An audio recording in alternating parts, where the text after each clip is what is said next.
সবাইকে আশিস উমা স্টুডিওতে স্বাগত। আপনারা সবাই জানেন এই পুজোতে তিনটি বড় বিগ বাজেটের ছবি রিলিজ করছে। প্রথমটি রঘু ডাকাত, দ্বিতীয়টি রক্তবীজ ও তৃতীয়টি দেবী চৌধুরানী। আপনারা সবাই জানেন যে রঘু ডাকাত মেগাস্টার দেব, রক্তবীজ আবির অঙ্কুশ, তৃতীয় দেবী চৌধুরানী আমাদের ইন্ডাস্ট্রির, যাকে সবাই ইন্ডাস্ট্রি নিজে বলে প্রসেনজিৎ। আমি ইন্ডাস্ট্রি যে নিজেকে বলে সম্বোধন করে সবাই জানেন আপনারা। তো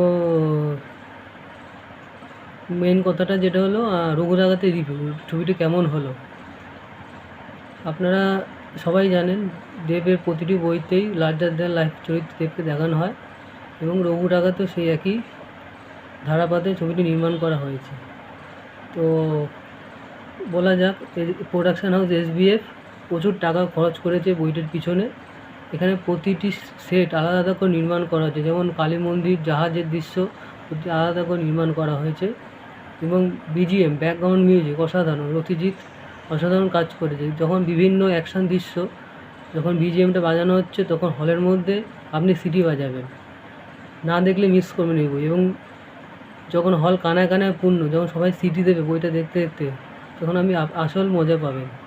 এবং বলা যাক ইদি কাপালের সাথে যে রোমান্টিক গানটা ঝিমঝিম লাগে রে, ওটা তো আপনি একটা ভালোবাসার একটা উষ্ণ অনুভূতি পাবেন।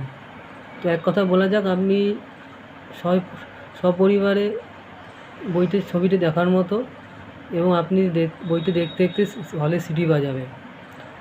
আর দ্বিতীয় হচ্ছে রক্তবীজ না রঘু ডাকাত, কে এগিয়ে?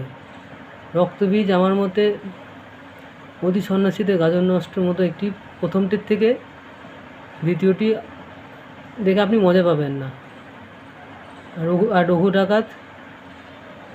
রঘু ডাকাত যে চরিত্র আমাদের বাংলায়, সেই চরিত্রকেই বিভিন্ন আঙ্গিকে ফুটিয়ে তোলা হয়েছে।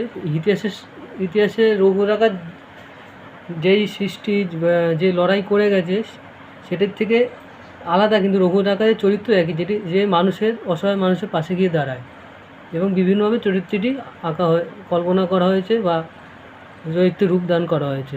ইংরেজদের শোষণের বিরুদ্ধে রঘু ডাকাত যে রুখে দাঁড়িয়েছিল সেটাই SBF নিজস্ব আঙ্গিকে তুলে ধরেছে। এবার বলা যাক, উনি সিনেমাটি না দেখলে মিস করবেন এবং যান সিনেমাটি গিয়ে দেখুন সবাই সপরিবারে, এবং আপনার ভালোবাসার ভাই বোন বন্ধুদের সাথে গিয়ে দেখুন, ভালো লাগবে। এবং সবাইকে শুভ শারদীয়ার আন্তরিক প্রীতি শুভেচ্ছা ভালোবাসা। পুজো সবার ভালো কাটুক, ভালো পাশের মানুষকে নিয়ে সাথে চলুন, পুজো সব জায়গা ঘুরুন, ভালো লাগবে। ধন্যবাদ।